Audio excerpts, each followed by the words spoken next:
Bonjour et bienvenue. Aujourd'hui, on plonge dans un monde de rituels anciens qui, à première vue, peuvent sembler un peu étranges. On parle de sacrifices d'animaux, de prêtres, de voiles mystérieux, mais si tout ça, ce n'était pas juste une série de règles au hasard. Et si, en fait, c'était comme l'ombre projetée d'un événement beaucoup plus grand à venir? C'est exactement ce qu'on va explorer ensemble. On peut vraiment se poser la question, sérieusement, pourquoi toutes ces cérémonies compliquées? Les sacrifices, les règles strictes sur qui peut aller où, tout ça, ça nous semble tellement loin, presque archaïque. C'était quoi le but derrière toute cette mise en scène? En fait, toute cette complexité devient beaucoup plus claire quand on la regarde à travers une seule idée. Une sorte de clé de lecture qui déverrouille le sens caché de toutes ces pratiques. La voici, cette fameuse clé. L'apôtre Paul dit que ces rituels sont une ombre. Pensez-y, l'ombre d'une personne qui s'approche. On ne voit pas encore la personne, mais son ombre nous annonce qu'elle arrive. Ces rituels étaient l'ombre et le Christ, la réalité. C'est cette dynamique entre l'ombre et la réalité qui va nous servir de guide. OK. Alors, pour voir comment ça fonctionne concrètement, cette histoire d'ombre, commençons par le cœur du système. Un animal et son sang. Au centre de tout ça, il y avait le sacrifice d'un agneau. Mais attention, pas n'importe quel agneau. La loi était super claire. L'animal devait être parfait, sans la moindre tache, le moindre défaut. Et cette perfection physique, c'était pas juste un détail, c'était le symbole d'une pureté absolue. Des siècles plus tard, Jean-Baptiste voit Jésus et lance cette phrase percutante. Il fait un lien direct, vraiment audacieux. En gros, il dit « Vous vous souvenez de l'agneau parfait du temple? Eh bien, c'était juste un avant-goût. Voici le vrai, celui qui accomplit ce que l'autre ne faisait que symboliser. » Quand on les met côte à côte, le parallèle est assez frappant. D'un côté, on a l'ombre, un agneau parfait physiquement. De l'autre, la réalité, Jésus, présenté comme parfait spirituellement, sans péché. La perfection extérieure du symbole pointait vers une perfection intérieure beaucoup plus profonde. Mais l'agneau, ça impliquait aussi un deuxième élément central, le sang. Le sang était partout dans les rituels du temple et pour une bonne raison. Il avait comme un triple rôle, obtenir le pardon des péchés, permettre la purification et finalement rétablir la connexion avec Dieu. Ce verset-là, il met les choses au clair. C'est un principe non négociable du système. Le pardon, ce n'est pas quelque chose d'automatique ou de gratuit. Il y avait un coût, et ce coût, c'était la vie, symbolisée par le sang qui était versé. Et là encore, on voit bien le passage de l'ombre à la réalité. Le sang d'un animal purifiait de façon externe pour le rituel, mais la source néo-testamentaire, elle, affirme que le sang du Christ agit à un autre niveau. Il purifie de l'intérieur, la conscience elle-même. La fonction symbolique est accomplie de manière bien plus profonde.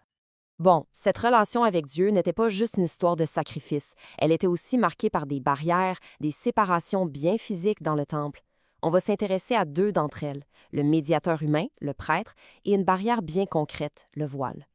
Le grand prêtre, c'était vraiment la figure centrale. Pensez-y, c'était la seule personne qui avait le droit d'entrer dans la partie la plus sacrée du temple.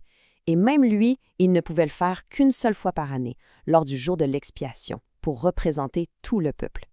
Et encore une fois, le Nouveau Testament reprend cette image et l'amène plus loin. Il présente Jésus non pas comme un grand prêtre qui doit refaire le rituel chaque année, mais comme celui qui entre une fois pour toutes. Le contraste est total. On passe d'un rituel qui se répète sans fin à un acte unique et définitif. On voit bien la différence ici. D'un côté, l'ombre, une action répétitive, année après année, avec une offrande qui vient de l'extérieur, le sang d'un animal. De l'autre, la réalité, une action unique, finale, avec une offrande personnelle, sa propre vie. L'ombre qui se répète laisse la place à la réalité, qui, elle, est permanente.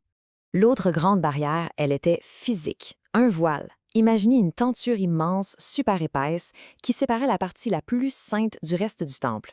C'était le symbole très puissant de la séparation entre l'humanité et un Dieu saint. Et là, il se passe quelque chose de majeur.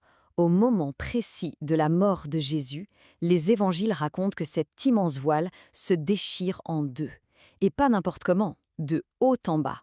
Un geste qui, venant d'en haut, ne pouvait être vu que comme un signe divin. Le symbolisme est incroyablement fort. En gros, la barrière est retirée. L'accès à la présence de Dieu, qui était avant réservé à un seul homme, une seule fois par an, dans un seul lieu, serait maintenant ouvert à tous, partout. OK, donc l'accès à Dieu est ouvert. Mais il reste une question. On fait quoi avec la culpabilité? L'ancien système avait aussi des rituels très, très visuels pour ça, pour mettre en scène l'enlèvement du péché.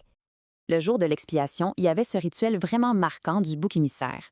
Le grand prêtre posait ses mains sur la tête d'un bouc, comme pour y transférer symboliquement tous les péchés du peuple. Puis, on chassait l'animal dans le désert pour qu'il emporte les fautes loin de tout le monde. L'ombre et l'éclair, une figure innocente porte le poids de la culpabilité des autres pour les en libérer. La Pâque, c'est un autre rituel clé. Ça commémore la libération des Hébreux en Égypte. La nuit de leur départ, le sang d'un agneau sacrifié, mis sur les portes, a protégé les familles du jugement. C'est un puissant symbole de protection obtenu par un sacrifice. Et là, la connexion ne pourrait pas être plus directe. L'apôtre Paul déclare Christ, notre Pâque, a été immolé. L'agneau pascal qui protégeait du jugement en Égypte trouve sa réalité dans un sacrifice qui est présenté comme étant la protection ultime. On arrive maintenant au moment où on assemble toutes les pièces du puzzle. On va voir comment tout ça forme une image complète et cohérente. Ce tableau résume bien tout ce qu'on a vu. L'agneau sans défaut, qui pointe vers l'agneau de Dieu. Le sang d'animal, qui préfigure un sang qui purifie la conscience.